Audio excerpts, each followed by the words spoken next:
Hello everyone, स्वागत है आप सभी का यूट्यूब चैनल अपनी कक्षा क्लास 9th एंड 10th। और आज हम करने वाले हैं हिस्ट्री का पहला chapter, that is the French revolution for class 9। तो फटाफट से एक बार कंटेंट देख लेते हैं। फ्रेंच सोसाइटी कैसी दिखती थी during the 18th century, outbreak of this revolution, French abolish monarchy, क्या विमेन का भी कोई रेवोल्यूशन था, abolition of this slavery revolution and the everyday life.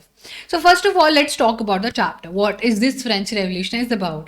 तो बेसिकली बच्चों लोग जो आज़ादी से हम आज रह रहे हैं ना, हम कहीं भी जा सकते हैं, कहीं पर भी घूम सकते हैं, किसी के भी साथ कोई बात कर सकते हैं, कोई भी डिस्क्रिमिनेशन नहीं होगा on the basis of how you look, what kind of a work you do. हम सब लोग इक्वल हैं, पर पहले ऐसा नहीं होता था। पहले हर किसी को इक्वल ट्रीटमेंट नहीं मिलता था। Some people were subordinates for the others. Okay, definitely ये बहुत लोग जब पढ़ने लिखने लग जाते हैं, जब प्रिंट रेवोल्यूशन, जब लोगों के पास किताबें आने लग जाएंगी, दे विल स्टार्ट रीडिंग्स, है ना, वो कहानियां सुनने लगेंगे गली नुक्कड़ पर, तो उनके दिमाग के दरवाजे खुलने लगेंगे। सो ये फ्रेंच रेवोल्यूशन उसी कहानी की शुरुआत करता है। कहाँ तक इसका आउटकम पहुंचता है, जल्दी से शुरू करता है। So morning है 14th July 1789. City of Paris was in a state of alarm. The king had commanded troops to move into the city. Rumors spread that he would soon order the army to open fire upon the citizens. एक राजा है जो कि ये कहता है कि वो एक ऑर्डर जारी करा हुआ है कि वो अपने सारे लोगों के ऊपर जो है गोलियां चलाने वाला है। 7,000 महिलाएं और 7 जो हैं पुरुष गैदर हो जाते हैं टाउन हॉल में, और वो क्या करते हैं, पीपल्स मिलिशिया बना लेते हैं, यानी कि लोगों की kind of a military.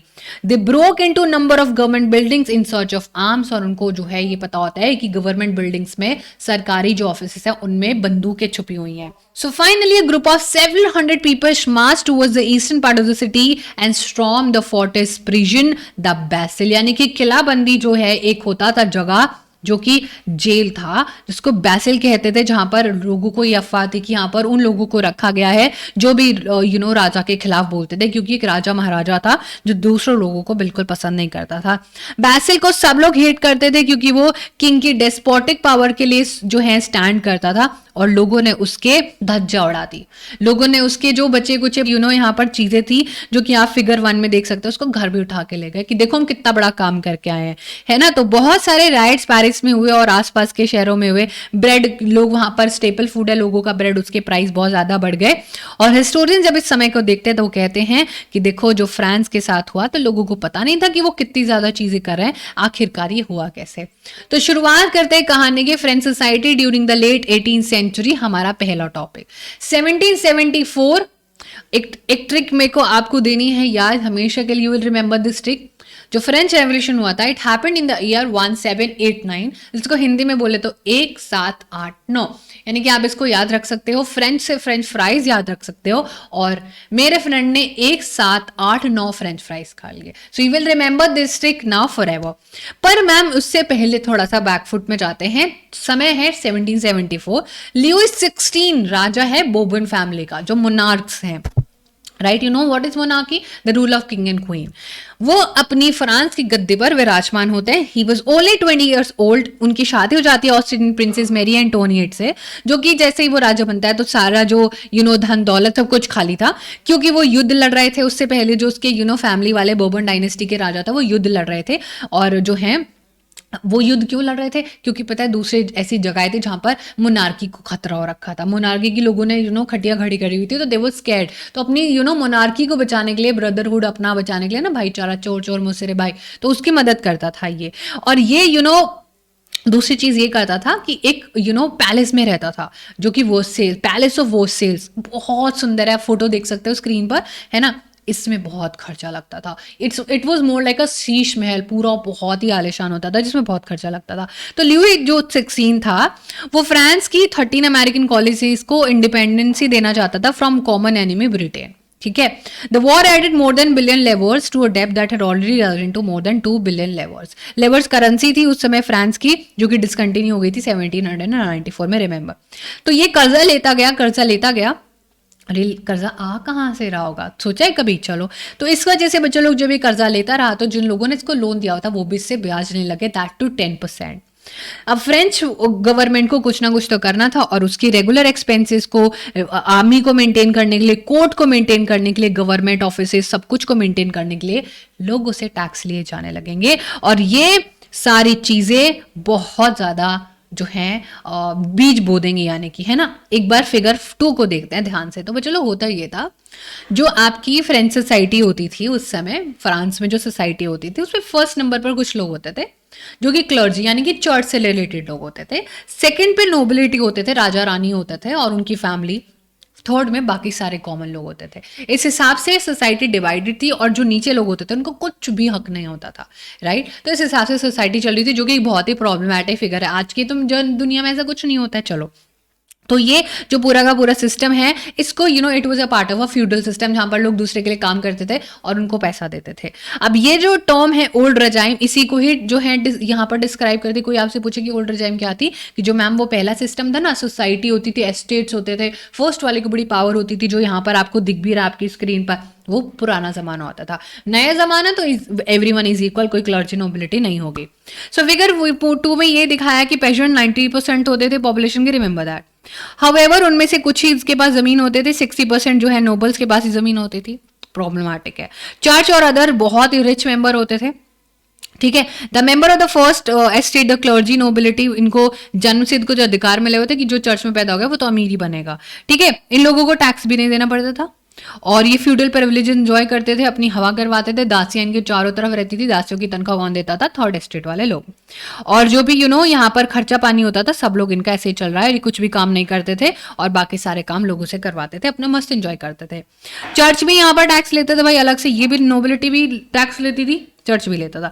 Church 2 तरीके के टैक्स लेता था। टैक्स में वो टैक्सेस पेशेंट से लेता था, और जो थर्ड मेंबर के, जो थर्ड एस्टेट के मेंबर होते थे, उनसे एक डायरेक्ट टैक्स लेता था, टेले नाम का, है ना। नंबर ऑफ इनडायरेक्ट टैक्स, जैसे कि जो भी चीजें वो लोग डेली खाते थे उस पर तो वो टैक्स देते ही थे। तो धीरे धीरे बच्चे लोग हो ये रहा था कि जो थर्ड एस्टेट है उस पर इतना बोझ डाल दिया सरकार ने, हर चीज पर टैक्स ले, इधर जा रहे हो टैक्स दो, उधर जा रहे हो टैक्स दो, नहा के आए हो टैक्स दो, सो रहे हो टैक्स दो। तो बेसिकली उनसे टैक्स लिया जाता था। अगर हमारी सरकार भी हमारे साथ ऐसे करने लग जाए कि हम लोग obviously we are paying income tax, but वो हमसे बोलने चाहिए कि नहीं, महीने में 2 बार टैक्स पे करो, है ना, 50% टैक्स पे करो, 60% टैक्स पे करो। Will that be possible thing to do? The answer is no. तो यही हो रहा था। तो लोगों को क्या हुआ, सर्वाइव नहीं हो पा रहा था, वो सारा पैसा तो सरकार को दे देते थे, घर पे क्या खाएंगे, कुछ भी नहीं खा पा रहे थे। तो इस तरीके से बच्चे लोग पॉपुलेशन बढ़ती गई, समय बीतता गया। डिमांड फूड ग्रेन्स की, फूड ग्रेन्स है भी नहीं, और ब्रेड का जो पैसा था, जो कि स्टेपल डाइट थी, स्टेपल मतलब जैसे अपने नॉर्थ इंडिया में रोटी खाता है, साउथ इंडिया में चावल खाता है ना, इडली डोसा सांभर खाता है, तो ब्रेड खाते थे फ्रांस में। अब फ्रांस में ब्रेड की जो वर्कशॉप्स थी उन पे फिक्स वेजेस थे, वेजेस बढ़ने नहीं, महंगाई बढ़ती जा रही है, तो भाई वर्कर्स परेशान, हैरान, तो इसके वजह से सब्सिस्टेंस क्राइसिस भी हो जाएगा, और ये बहुत ज्यादा होता था। सब्सिस्टेंस क्राइसिस मतलब बैड हार्वेस्ट हो जाएगी, लोग बीमार हो जाएंगे तो फिर इलाज के लिए सारा पैसा खर्च हो जाएगा, सारा पैसा इलाज में खर्च हो जाएगा तो ब्रेड नहीं खरीद पाएंगे। उसके बाद जो है महंगी चीजें नहीं है तो क्या हो जाएगा, वो नहीं, गरीब लोग नहीं, तो इसी को ही सब्सिस्टेंस क्राइसिस कहते हैं, यानी कि जीने योग्य भी इनके पास चीजें नहीं होती है। तो इसी में हमारा नेक्स्ट टॉपिक है growing middle class envisages and end to privilege. अब ये जो ग्रोइंग मिडिल क्लास है ये बोलेगी कि हम अब कुछ ना कुछ इससे निजात पाने वाले हैं, और ये जो इंक्रीजिंग टैक्स जो है सरकार बढ़ा रही है, लुई 16 बर्बन डायनेस्टी का राजा, बिल्कुल बढ़िया नहीं है, 20 साल की उम्र में कितनी बड़ी जिम्मेदारी दे दी, ठीक है। But they lack the means and program, but इनको पता नहीं था करें तो करें कैसे। और जो है थर्ड एस्टेट और ज्यादा जो है, याद रखना थर्ड एस्टेट में भी कुछ ऐसे लोग थे जो थोड़े बहुत प्रॉस्परस थे, पैसे वाले थे, और उनके पास अच्छे खासा एजुकेशन था और नए आइडियाज भी थे। तो लेट 18th सेंचुरी में विटनेस हुई emergence of social groups term the middle class who earned their wealth through an expanding overseas trades and from the manufacture of goods such as woolen and silk textile। यानी कि third estate में कुछ लोग थोड़े से अमीर हो गए, और आपने कहावत सुनी होगी पैसे के साथ आती है अकल, 1 पैसे 1 अकल, 2 पैसे 2 अकल। तो थोड़े बहुत थर्ड एस्टेट के लोग थोड़े से पावरफुल हो रहे थे क्योंकि वो व्यापार कर रहे थे, और उन लोगों को लगा कि अब हम थोड़े पढ़ने लिखने लग गए, तो ये जो जन से अधिकार नोबल्स को क्लर्जी को मिलता है ना, इसका तो हम जो है कुछ ना कुछ करके रहेंगे। रेदर सोशल पोजीशन उसके मेरिट के बेसिस पर होनी चाहिए, है ना, कि आज मेरे को मन कर रहा है कि इस बच्चे को 100 आउट ऑफ 100 दे दो, डजंट मैटर उसने क्या पढ़ाई करी, और एक बच्चा जो बहुत मेहनत से पढ़ के आया मैं उसका टेस्ट भी ना लो, तो बहुत ज्यादा जाती हो जाएगी। तो ऐसे आइडियाज जो है लोगों के दिमाग में आने लग गए, और यहां तक कि बहुत सारे फिलोसफर्स, और इनका नाम याद रखना, John Locke, Jean Jacques Rousseau in his 2 treatises of government Locke ने बोला कि डॉक्ट्राइन ऑफ द डिवाइन और एब्सोल्यूट जो मोनार्की के पास पावर होती थी उसको बिल्कुल उसने मना कर दिया, ऐसा नहीं होना चाहिए। रोसॉय ने बोला कि देखो जो गवर्नमेंट होनी चाहिए ना वो लोगों के और उनके रिप्रेजेंटेटिव बेसिस पर होना चाहिए, जैसे कि डेमोक्रेसी में होता है। और एक और नाम, तीनों नाम आपको याद होने चाहिए, बहुत इंपॉर्टेंट है। In the spirit of the law एक और है आपके पास मॉन्टस्के, propose a division of power within the government between the legislature, executive and the judiciary। और ये इतने प्यारे फिलोसफर है, इन्होंने इतनी बात इतने पहले बोल दी थी कि आज जो 2023 में इंडिया या फिर बहुत सारे हिस्सों में फॉलो हो रहा है वो इसी बेसिस पर होता है। एक सरकार बनाई जाती है, एक सरकार को चलाया जाता है, और जो सरकार की चीजों को नहीं मानते हैं उनको जुडिशरी के लिए बिठाया जाता है। तो याद रखना, इन्होंने इस पूरी की पूरी चीज़ों को यहाँ पर बोला, और ये सारे आइडियाज़ बहुत ही ज़्यादा लोगों को पसंद आने लग गए। सलोन्स में, कॉफ़ी हाउसेस में और न्यूज़पेपर्स, बुक में सारी चीज़ें छापने लग जाती हैं। और यहाँ तक कि एक न्यूज़ भी जो लग रहा था कि भाई अब तो ल्यूइस 16 हमको जीने भी नहीं देगा और ज़्यादा टैक्स लेगा, तो लोग और ज़्यादा गुस्सा हो गए। यानी कि आप गुस्सा तो हो और आग में घी भी डाल दिया। कभी कभी आग में घी डालना भी अच्छा होता है ना। तो आग में घी किसने डालता? फिलोसफर्स ने। अब लोगों के अंदर गुस्सा है, नंबर 1 फैक्ट कि उनको टैक्स की खबर पहुंच गई है। नंबर 2 इज दैट उनके पास ब्रेड नहीं है। नंबर 3 इज दैट कि तुम तो बड़े मौज से रह रहे हैं, राजा रानी तो जो है बड़े मौज से रह रहे, तुम्हारे पास तो दासियां हैं। अब होने वाला है outbreak of the revolution. Lewis 16 यहाँ पर टैक्स बढ़ाने वाला था। तो आपको क्या लगता है वो क्या करेगा? क्योंकि in France of the old regime the monarch did not have the power to impose taxes according to will alone. तो जो राजा होता था ना, उसको बहुत सारे लोगों से पूछताछ करनी होती थी, यानी कि स्टेट जनरल्स को बुलाया जाता था और नए टैक्स वगैरह के बारे में बात करी जाती थी। हाउएवर जो मोनार्क होता था, अलोन को डिसाइड कि वो मीटिंग कब बुलाएगा and all that. So last time ये मीटिंग 1614 में बुलाई गई थी, उसके बाद ही हुई नहीं। तो होता ही है कि बच्चे लोग 5 में 1789 को ल्यूइस 16 इस असेंबली को बुलाता है, जनरल्स को बोलता है कि नया टैक्स सिस्टम, नया तरीके का। A resplendent hall in Versailles was prepared to host the delegates। यहाँ पर डेलीगेट्स के लिए पूरा सीट वगैरह मैनेज करी जाती है। 300 रिप्रेजेंटेटिव आते हैं फर्स्ट और सेकंड से ईच, यानी कि इन टोटल 600। और those seated in rows facing each other on two sides while the 600 member of third estate had to stand at the back। यानी कि अब देखो 300 लोग आ रहे हैं चर्च से और 300 ही लोग आ रहे हैं नोबिलिटी से, ठीक है। 600 लोग आ रहे हैं थर्ड एस्टेट से। थर्ड एस्टेट में कुछ जो अमीर लोग थे वो आए थे। पेजेंट आर्टिशन वुमेन्स को अलाउड नहीं था। हाउएवर द ग्रीवेंसेस और जो हैं बहुत सारे लेटर्स उन्होंने लिखे वो अपने साथ लेके आए थे, तो बिल्कुल भी उनकी बात नहीं सुनी। अब वोटिंग होती है, ठीक है, टैक्स बढ़ाने के बारे में वोटिंग होती है स्टेट जनरल में, जो कि बढ़िया से चल रही थी, ठीक है। उस समय हर एक एस्टेट के पास 1 वोट होता था, ठीक है।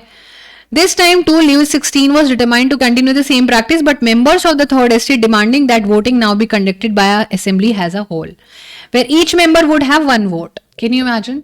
यहाँ पे कहा जा रहा है कि जो थर्ड एस्टेट बोलती है कि हर एक इंसान की जो है वोट को लेना चाहिए। आप लोग तो वैसे ही मेजोरिटी बना लेते हो, इजंट इट? आप लोग तो क्या बना लेते हो, एक एस्टेट का एक वोट, यानी कि 2 में विन हो ही जाते हो, क्लर्जी और नोबिलिटी। तो एक बहुत ही बड़ा यहाँ पर एक फ्लॉ था, और लोगों ने बोला कि देखो सोशल कॉन्ट्रैक्ट में भी ये लिखा हुआ है कि आपको ऐसा बिल्कुल भी नहीं करना चाहिए। The representative the third estate जो है वो अपने आप को पूरा फ्रेंड्स का जो है स्पोक्स पर्सन समझ रहे थे, और वो 20 जून को असेंबल हो जाते हैं indoor tennis court in the ground of versus. They declare themselves national assembly, और वो अपने एक नया सरकार बनाने, आप बोल रहे हो आप नहीं सहेंगे, आप अपने एक नई सरकार बनाएंगे। उन्होंने बोला कि जब तक वो अपना संविधान नहीं बना लेते ना, यहीं पे रहेंगे। और उनको बहुत सारे लोगों ने सपोर्ट करा। मिराबे एबेसेस, मिराबे एक नोबल फैमिली का था, बट फिर भी वो फ्यूडल सिस्टम को नहीं अच्छा लगता था उसे। वो बहुत सारे क्राउड को यहाँ पर जागरूक करता था कि देखो ये लोग गलत भी कर रहे हैं। और यहाँ तक कि इन्होंने बहुत ही इन्फ्लुएंशियल पैम्पलेट भी लिखा, what is the third estate. Actually third estate है क्या, तुम ही लोगों के ऊपर क्यों सारी चीजें हो रही हैं, ठीक है। और आप देख सकते हो फिगर 5 में कुछ ये एकदम रियल पिक्चर है जो कि रिप्रेजेंट कर रही है कि लोग किस तरीके से बहुत सारी बातें के बारे में बात कर रहे थे। अब नेशनल असेंबली बिजी थी, वर्सेल्स में ड्राफ्ट अपना बना रही थी, बाकी पूरे फ्रांस में तो तबाही मची हुई थी। बहुत ही भयंकर सर्दी पड़ी जिसकी वजह से फसल फेल हो गई। अगेन ब्रेड के प्राइस बढ़ गए। बेकर्स एक्सप्लॉइट करते सिचुएशन को, होल्ड करते थे महंगाई बढ़ाने के लिए। बहुत घंटों घंटों तक लगे हुए थे। महिलाएं बेसिकली बहुत ज़्यादा लगती थी बच्चों को अपने खिलाने के लिए, और जो है बहुत ज़्यादा यहाँ पर तो फाइनली बच्चों लोग ये वही सिचुएशन थी जब 14 जुलाई लोगों के अंदर बहुत गुस्सा भर गया और उन्होंने बैसिल जेल पर अटैक कर दिया। इन द कंट्री साइड अगर इनसाइड द कंट्री बात करें तो गाँव टू गाँव यहाँ पर खबर फैल रही थी कि जो मेनोर होता है ना, उसने यहाँ पर गुंडे हायर करें कि जो कच्ची फसलें उनको वो जला देगा और किसी को जीने लायक भी नहीं छोड़ेगा। तो लोगों ने क्या करा, यहाँ पर वो निकल पड़े अपने हथियार लेके जिससे वो खेती करते थे, और जिसके वजह से बच्चे लोग क्या है उन्होंने जो महल होते थे किसके, जो नोबल और किंग्स वगैरह होते थे, उनको अटैक करना शुरू कर दिया। उन्होंने लूटमाट मचाई और उन्होंने बहुत सारे डॉक्यूमेंट जिनमें ड्यूज यानी कि जो बचा कुचा पैसा उनको लौटाना था वो सब जला दिया, और बहुत सारे जो नोबल्स थे वो कंट्री छोड़ के चले गए। Faced with power of his revolting subject, Louis XVI finally recognized कि नेशनल असेंबली सही कह रही है और हमें इनके लिए कॉन्स्टिट्यूशन बनाना पड़ेगा। On the night of 4th August 1789, the assembly passed a decree abolishing the feudal system of obligation and taxes। अब यहाँ पर ल्यूई द 16 समझता है कि अरे भाई मेरे हाथ से चीजें निकलती जा रही तो मुझे यहाँ पर कुछ करना पड़ेगा, और क्लर्जी के मेंबर को भी अपने प्रिविलेज छोड़ने के लिए बोले गए। टेथेज अबॉलिश हो गया, चर्च कॉन्फिस्केट कर लिया, बंद हो गया चर्च, और जो भी गवर्नमेंट के पास एसेट्स थे वो सब अब जो है ध्यान में रखे गए। फिर बोला जाता है कि चलो ठीक है इतनी ज्यादा चीजें हैं तो अब फ्रांस को एक कॉन्स्टिट्यूशनल मोनार्की बना लेते हैं। असेंबली, नेशनल असेंबली थी, वो अपना ड्राफ्ट बना लेती है संविधान का कि अब हम एक संवैधानिक रूप से सारी चीजें जो है फॉलो करेंगे 1791। उसका मेन ऑब्जेक्टिव था कि वो जो मोनार्की पावर थी उसको लिमिट करना चाहती थी, दैट इज ऑल। ये जो पावर थी instead of being concentrated in the hand of one person, वो अलग अलग इंस्टीट्यूशन को जाने चाहिए, जैसे कि लेजिस्लेचर, एग्जीक्यूटिव एंड जुडिशरी। अब ल्यू 16 के पास कुछ नहीं होना चाहिए, और इसी को ही हम कह सकते हैं कि कॉन्स्टिट्यूशन मोनार्की यहाँ पर आता है। यानी कि फिर भी आप लोग यहाँ पर इस पूरे के पूरे 7 फिगर को समझना चाहो तो आप देख सकते हो किंग होगा, किंग यहाँ पर अपने कुछ मेंबर्स को यहाँ पर लेके आएगा। एक्टिव सिटीजन्स को ही यहाँ पर वोट था, जो 50,000 मैन थे, उन 50,000 मैन में से नेशनल असेंबली और ये पूरे मिनिस्टर्स को कंट्रोल करेंगे। इस तरीके से कॉन्स्टिट्यूशनल मोनार्की, यानी कि ऐसे मोनार्की जो संवैधानिक रूप से चलेगी, स्टिल नॉट अ डेमोक्रेसी, क्योंकि पहले थोड़ी पता था कि सीधा डेमोक्रेसी पे आ जा सकता है। कॉन्स्टिट्यूशन जो था 1791 का, उसमें बहुत सारे कानून लिखे हुए थे। Citizens voted for a group of electors, जो कि असेंबली का हिस्से बनते थे, बट हर किसी को वोट का अधिकार नहीं था। जो मेन 25 ईयर्स ऑफ एज थे, जो टैक्स पे करते थे अपने 3 दिन का लेबर का, उन्हीं को एक्टिव सिटीजन समझा जाता था, बाकी सबको पैसिव सिटीजन, इवन महिलाओं को भी। To qualify as an elector, आप लोगों को मेंबर होना है असेंबली का, और आप टैक्स सबसे ज्यादा पे करो, जो कि एक बहुत ही प्रॉब्लमैटिक सिचुएशन थी। The constitution began with the declaration of the right of men and citizen, right such as right to life. बहुत सारी बातें कॉन्स्टिट्यूशन में जो कि आप दिख भी सकते हो फिगर 8 पर, है ना। जिंदगी, freedom of speech, freedom of opinion, equality before law, ठीक है। वो establish as natural and inalienable rights, जो कि आपको जन्म से मिलेंगे और आपसे कोई छीन भी नहीं सकता। It is the duty of state to protect each citizen natural rights. आपको लग रहा होगा सब तो बढ़िया होगा, चलो चैप्टर खत्म, बिल्कुल भी नहीं। अब फ्रांस अबॉलिश करेगी मोनार्की को भी और अब रिपब्लिक बनेगी, क्योंकि बहुत कुछ ऐसा होगा। The situation in France continued to be tense during the following years. Although Louis XVI had signed the constitution, he entered into secret negotiation with the king of Persia. अब पर्शिया का राजा होता था, पर्शिया का राजा भी राजा है तो monarchy है। अब मोनार्की को बचाने के लिए चोर चोर मुझसे रे भाई अगेन, तो ये सीक्रेट नेगोशिएशन साइन कर लेता है। और बहुत सारे राजा डरे हुए थे कि अरे ऐसा कुछ हो गया तो फ्रांस में सब लोगों को आज़ादी चाहिए, तो फिर वो हमारे लोग भी आज़ादी मांगने लग जाएंगे। सो ये होने से पहले ही नेशनल असेंबली का जो वोटिंग होना था उससे पहले युद्ध की घोषणा कर दी गई, to declare war against Prussia and Austria. तो नेशनल असेंबली ने बोला कि हमारे राजा का दिमाग जो है ब्रेन वॉश कर रहा है, मोनार्की से भी अब हमें चाहिए ही नहीं राजा, ठीक है। They saw this as a war of people against king and aristocracy over Europe. Among the patriotic songs Marseillaise गाए जाने लगा, जिनके पोएट थे रॉगेट डे एले। It was sung for the first time by volunteer from Marseilles as they march into Paris. और Marseillaise ही आपका national anthem भी है फ्रांस का। तो लोग अब बहुत ज्यादा जो चाहते थे कि यार इसे ल्यूई 16 को रखना ही नहीं, कल को कुछ और कर देगा, है ना, सीक्रेटली हमारे साथ। तो रेवोल्यूशनरी जो ये पूरा का पूरा टाइम था, इकोनॉमिक डिफिकल्टीज बहुत आई। जो अच्छे और हट्टे कट्टे मैन ऑफ द फैमिली होते थे वो लड़ने जाते थे, विमेन घर पे सारी चीजें संभालती थी। Larger section of population convince हो गई थी कि भाई अब तो हमें क्या चाहिए, अब तो हमें फुल ऑन अधिकार चाहिए। पॉलिटिकल क्लब्स बनने लग गए, लोग सारी पॉलिसीज को डिस्कस करने लगे। मोस्ट सक्सेसफुल क्लब जो है जैकोबिन क्लब, याद रखना इसका नाम। ये जो था इसका नाम कॉन्वेंट है सेंट जेकोब का पेरिस, उससे जो है मिला, जो कि रिलीजियस लाइफ को थोड़ा डिक्टेट करता था। Women too had been active throughout this period. इस पीरियड में यानी कि जब रिपब्लिक की बात आएगी तो विमेन भी बहुत ज्यादा यहाँ पर एक्टिवली पार्टिसिपेट करती है, जिसके बारे में हम आगे वाले चैप्टर में भी पढ़ेंगे। अब जो जैकोबिन क्लब के मेंबर थे वो less prosperous section of society होते थे। ये स्मॉल शॉपकीपर, शू मेकर, पेस्ट्री कुक्स, ये वगैरह वगैरह छोटा काम करते थे, और इनके लीडर थे मैक्सिमिलियन रोबेस्पियर। अब ये large group among the Jacobins decided to start wearing long stripe trousers similar to those worn by dock workers. This was set to set themselves apart from the fashionable section of society, especially the nobles, जो नी brooches पहनते थे। तो यहाँ पर इनका leaders एक निकल के आता है गरीब लोगों का, जिसका नाम है मैक्सिमिलियन रोबेस्पियर। वो कहता है कि देखो मैं जो ये जो जैकोबिन क्लब बना रहा हूँ ना, आप जब अगर मेरे हिसाब से जो है चलोगे तो मैं सब कुछ सही कर दूंगा। और ये जो है इनको बोलता है रेड कैप पहनने के लिए, रेड कैप सिंबलाइज करता है लिबर्टी को। हाउएवर महिलाओं को अभी भी कुछ हक नहीं था। सो समर आ चुकी है 1792। जैकोबिन जो क्लब था उसने अपना पूरा टीम बना लिया था, जो थोड़ा सा अनवेल्दी लोग थे।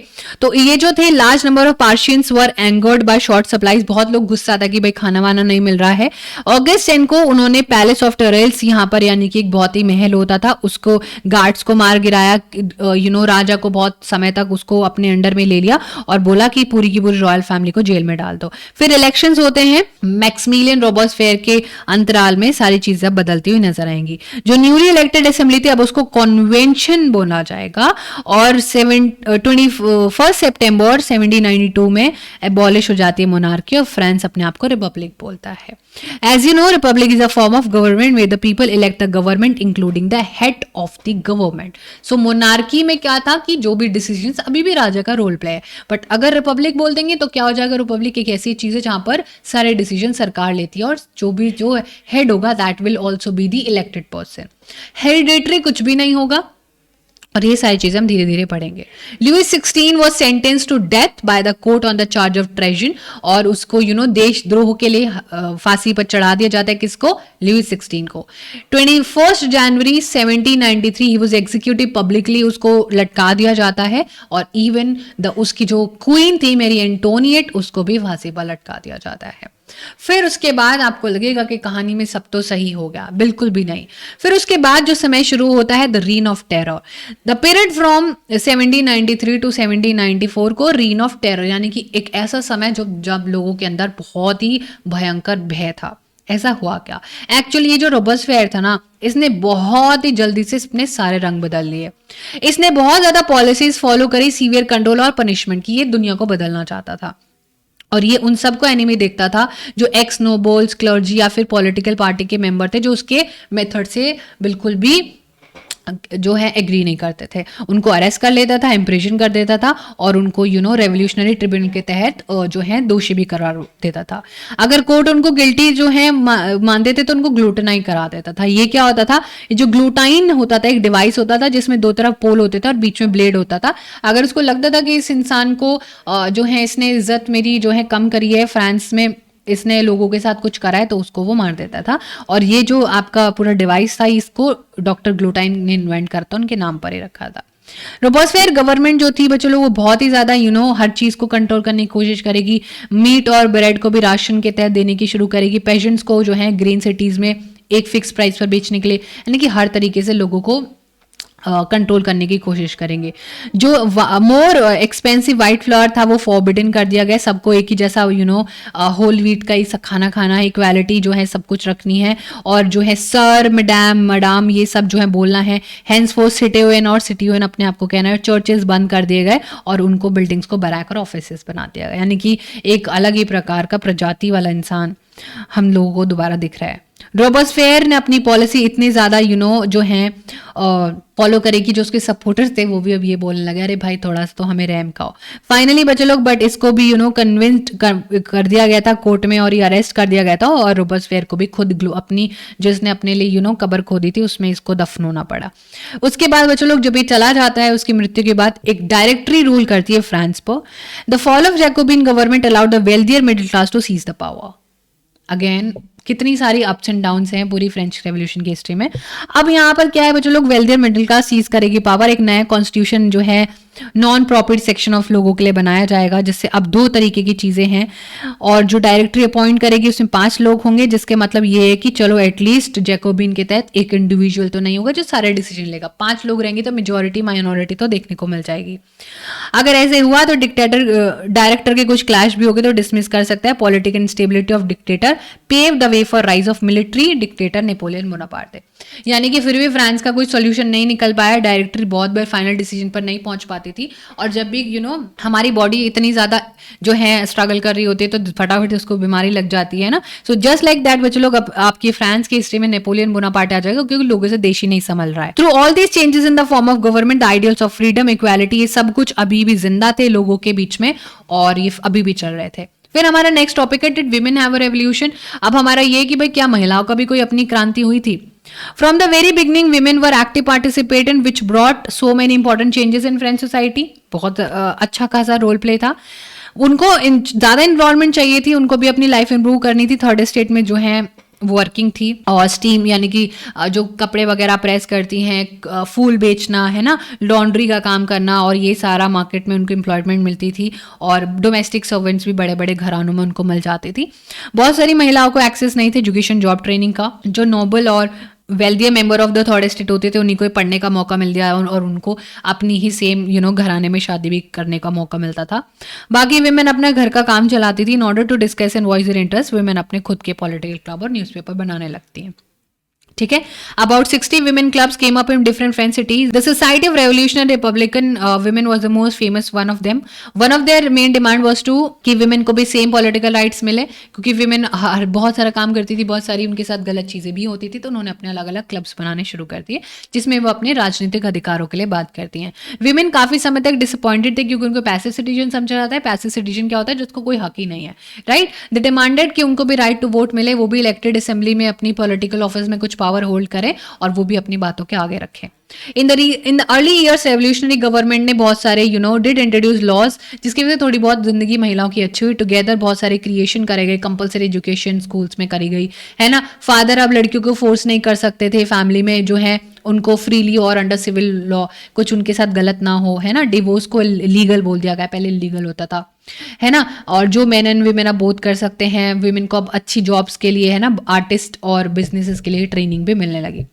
विमेन का स्ट्रगल जो इक्वल राइट्स के लिए था काफी समय तक कंटिन्यू रहा। जब रॉबर्ट्सफेयर का समय था, रीन ऑफ टेरर, तो बहुत सारे जो भी छोटे छोटे से क्लब्स थे विमेन्स के, उनको जो बंद कर दिया गया था। तो अब जो है प्रोमिनेंटली वो लोग भी उस समय अरेस्ट हो गई थी, तो वो लोग भी चाहते थे कि अब हमारी भी आवाज उठाई जाए। Women movements for voting rights and equal wages continued for 200 years, 200 साल तक लड़ाई चलती रही। और इंडिया में अभी इंडिया की बात करें तो रिसेंटली हम लोगों को लोकसभा रिजर्वेशन बिल पास हो गया है। ठीक है, द फाइट फॉर वोट, ये वोटिंग का अधिकार अभी तक जो है काफी समय तक चलता रहा। The example of political party political activity of French women during the revolution was kept alive as an inspiring memory। और महिलाएं जो फाइनली अपने लिए सारी चीजें मांगती थी वो ओनली इन द ईयर 1946 में मिला, जहां पर फाइनली तब जाके उनको राइट टू वोट मिला। Can you imagine. फिर जो हमारा नेक्स्ट टॉपिक है, द अबॉलिशन ऑफ स्लेवरी। अब बहुत सारे जो लोग थे, बच्चे लोग, उनको ना जबरदस्ती जो है बंधुआ मजदूरी उनसे कराई जाती थी, और जो कि मोस्ट रेवोल्यूशनरी सोशल रिफॉर्म्स है जैकोबिन रिजाइम का, that was the abolition of slavery in the French colonies. The colonies in Caribbean, Martin के, है ना, ये जो sand Domingo were important supplies of, यहाँ पर जो लोग काम करते थे बच्चे लोग, जैसे कि टबैको की खेती, इंडिगो, शुगर एंड कॉफी की, यहाँ से जबरदस्ती काम करवाया जाता था, बंधुआ मजदूरी, क्योंकि प्रॉफिट कमाना होता था। बट यूरोपियन को दूर दूर भेजा जाता था और वहां पर जो उनको स्लेव की तरह रखा जाता था, और एक ट्रायंगुलर स्लेव ट्रेड चलता था यूरोप, अफ्रीका और अमेरिका के बीच में। यानी कि जो अफ्रीका के लोग थे, है ना, और जो आपके यूरोप के लोग थे, अमेरिका के लोग थे, उनके बीच में एक ट्रेड चलता था। ध्यान से सुनना। Slave trade began in the 17th century। French merchants sailed from the port of Bordeaux और Nantes to the African coast where they could bought slave from local chieftains. Branded and उनको बांध के लेके आते थे, एकदम 3 महीने की जर्नी उनसे करवाई जाती थी, और उनको फिर प्लांटेशन ओनर्स को बेच दिया जाता था, और उस सस्ते रेट में काम कराया जाता था, इसलिए इनको लेके जाया जाता था, है ना। और इनकी एक्सप्लॉयटेशन बहुत ज्यादा होती थी यूरोपियन मार्केट्स में शुगर की, कॉफी की, इंडिगो की खेती करने के लिए। पोर्ट सिटीज लाइक बोर्डॉक्स एंड नैंटेस के पास बहुत ज्यादा इकोनॉमिक प्रोस्पेरिटी थी, क्योंकि ये फ्लरिश करते थे स्लेव ट्रेड में। यानी कि मान लीजिए अगर आपके पास बहुत पैसा और आप किसी भी ऐसे इंसान को खरीदना चाहिए जो आपके इशारों पर काम करे, है ना, so that is more like a slave trade. Through out the 18th century इन सारे लोगों के बारे में किसी ने बात ही नहीं करी। नेशनल असेंबली में बहुत सारी डिबेट्स हुई, बट इनके सब्जेक्ट को हमेशा इग्नोर ही करा जाता था, कोई कानून भी पास नहीं हुआ। और बहुत सारे लोगों ने ऑब्वियसली डर भी रहता था कि चलो ऐसा कोई कानून हो गया तो बिजनेसमैन हर्ट हो जाएंगे, क्योंकि businessman have a lot of money, बहुत सारा पैसा देते थे। तो गरीबों के बारे में तो इवन इंडियन हिस्ट्री में भी सेम ही हुआ है। ठीक है, फाइनली कन्वेंशन इन 1794 में सारे के सारे जो स्लेव्स थे in the French overseas possessions, यानी कि फ्रेंच के जहां जहां पर भी राज है वहां से सब लोगों को फ्री कर दिया जाएगा। हाउएवर ये जो है बच्चे लोग थोड़ा सा शॉर्ट टर्म ही था। 10 years लेटर नेपोलियन दोबारा से स्लेवरी को रीइंट्रोड्यूस कर देता है, और नेपोलियन एक जो है मिलिट्री डिक्टेटर था जो कि फ्रेंच पर काफी समय तक रूल करेगा। इसको भी फिर मार के भगाएंगे, अभी इतनी जल्दी आजादी नहीं मिलने वाली फ्रेंच को। Plantation owner understood their freedom as including the right to enslave African negro arose in pursuit of their economic interest. Slavery was finally abolished in French colonies in 1848. Finally बच्चों लोग जो लोग होते थे कहाँ पर, इंडिजिनस पीपल ऑफ अफ्रीका होते थे, ठीक है, उन लोगों को जो है गलत तरीके से रखा जाता था, उनको इंस्लेव यानी कि अब उनको आज़ादी दे दी गई फाइनली। फ्रेंच कॉलोनीज जहाँ जहाँ पर भी थी, यानी कि फ्रांस का कंट्रोल पूरे वर्ल्ड के मैप पे जहाँ जहाँ भी था वो 1848 के बाद बिल्कुल समाप्त हो गया। फिर आ जाता है हमारा last topic, that is the revolution and the everyday life. अब ऑब्वियसली बात है बच्चों लोग, अभी करंट में भी बहुत एक नेशनल इवेंट चल रहा है, बट अभी भी हम अपनी एक रोजमर्रा की जिंदगी जी रहे हैं, राइट। सो बहुत सारे जो समय थे, बहुत जिंदगी में बदलाव आए, मैन वीमेन एंड चिल्ड्रंस के, बहुत सारे रेवोल्यूशनरी नए नए कानून पास करे जहां पर आइडियल्स ऑफ लिबर्टी, इक्वालिटी, सब कुछ रोजमर्रा की जिंदगी में बोले जाते थे। और एक इंपॉर्टेंट लॉ जब सामने आया, that came into effect soon after the storming of Bastille in the summer of 1789 was the abolition of censorship. यानी कि इस दिन के बाद बच्चों लोग अब लोग कुछ भी बोलेंगे, कुछ भी छाप सकते हैं, वो सब कुछ अब उनको अलाउ कर दिया गया। वो अपने culture activities, books, newspaper, plays में कुछ भी चीजें यहाँ पर लिख सकते थे, बोल सकते थे, उसमें कोई भी राजा महाराजा कुछ नहीं बोलने वाला है, ठीक है। Newspaper, pamphlets, books printed flooded the towns of France where they could travel rapidly into the countryside. They all describe the events and changes taking place in France. Freedom of press, पूरा का पूरा जो भी लोगों के views होते थे आप एक दूसरे के बारे में जान पा रहे हैं, इवन ऑपोजिंग व्यूज भी, है ना, धर्म से रिलेटेड हो, मीडियम हो, बहुत सारे play, song, festive processions also large number पर होते थे। फिगर 15 में आप देख सकते हो कितने मजेदार तरीके से आपको एक हैंडफुल एजुकेटेड पीपल जो है ऐसी बहुत सारी कविताओं को पढ़ पाते थे, जो नहीं पढ़ पाते थे उनके लिए यहाँ पर बहुत सारी चीजें ओरली बताई जाती थी।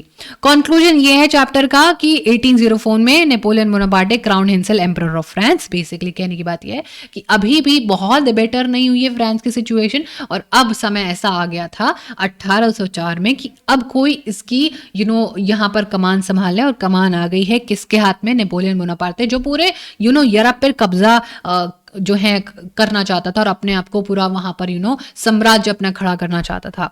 सो वो यूरोपियन कंट्रीज को कंट्रोल करते करते कहां पर पहुंच गया, फ्रांस में भी वो अपनी डायनेस्टीज बनाता जा रहा था, और वो अपने आप को क्या कहता था, मॉडर्नाइजर ऑफ यूरोप कहता था। बहुत सारे कानून वो लेके आया, जैसे कि प्राइवेट प्रॉपर्टी का प्रोटेक्ट करेगा, यूनिफॉर्म सिस्टम ऑफ वेट्स करेगा, डेसिमल सिस्टम को उसने इंट्रोड्यूस कर लिया, और लोगों को इनिशियली लगा कि नेपोलियन एक लिबरेटर है, अच्छी करेगा सारी चीजें, बट इवेंचुअली नेपोलियन की आर्मी हर जगह इन्वेड करती थी, बट फाइनली उसको बैटल ऑफ वाटरलू में 1815 में हरा दिया गया था, क्योंकि जो अभी भी थोड़े बहुत फैमिली के लोग जिंदा थे, बर्बन डायनेस्टी, लुई 16 के जो थोड़े बहुत पूर्वज जिंदा थे, उन्होंने बाकी सब देशों की मदद लेके, क्योंकि नेपोलियन कॉमन दुश्मन हो गया, क्योंकि वो कहता है कि मैं अपना साम्राज्य बनाऊंगा। फिर ऐसे में जर्मनी के भी फीलिंग्स हर्ट हो गई, फ्रांस की जो है फीलिंग, इटली की फीलिंग हर्ट हो गई, सब लोगों ने मिलकर इसको हरा दिया। बट फिर भी इसके बहुत सारे रेवोल्यूशनरी आइडिया हैं जो कि बहुत ज़्यादा फॉलो हुए, और liberty, idea of liberty, democratic rights French revolution की लेगेसी है। इसके बाद लोगों ने इम्पोर्टेंस ऑफ लिबर्टी जो कि फ्रीडम होता है, और अपने लोकतांत्रिक अधिकारों के बारे में बहुत ही ज़्यादा जो है एम्फेसाइज करके सब चीज़ मांगी। The spread from France to rest of the Europe, ये जो आज़ादी थी बच्चों लोग पूरे यूरोप में पहुंची, फ्यूडल सिस्टम अब अबॉलिश होता जा रहा था, इवन हमारे भारत तक भी इसकी चिंगारी पहुंची, जो हम लोगों के कॉलोनाइज जो हमको करा हुआ था अंग्रेजों ने, हम लोगों को भी इनसे आज़ादी चाहिए थी, हम लोगों को भी आज़ादी जो है चाहिए थी। और टीपू सुल्तान और राजा राम मोहन रॉय जी का बहुत ही सुपर्ब एग्जाम्पल है इन दो इंडिविजुअल का, जिन्होंने रेवोल्यूशनरी आइडियाज़ फ्रांस के लोगों को भारत में बताए, बहुत सारी किताबें लिखी, और भारत ने भी बहुत कोशिश करी कि अब हम किसी के अंडर में नहीं, बल्कि इक्वालिटी, फ्रीडम ऑफ फ्रेटर्निटी के साथ जीना चाहते हैं। So that was all about the French revolution. But remember this one thing, ये कहानी अगेन क्लास 10 में स्टार्ट होने वाली है, फर्स्ट चैप्टर से ही। तो ये कहानी अल्टीमेटली अपने आप में एक अधूरी कहानी है, बट क्लास 10th में आपको फर्स्ट चैप्टर में देखने को मिल जाएगी। और यहीं से अब चैप्टर का एंड करते हैं, और अब अपनी नेक्स्ट क्लास में मिलेंगे। तो तब तक आप अपना ख्याल रखिए, बहुत अच्छे से रहिए। Bye bye everyone, take care, sending you all lots of love.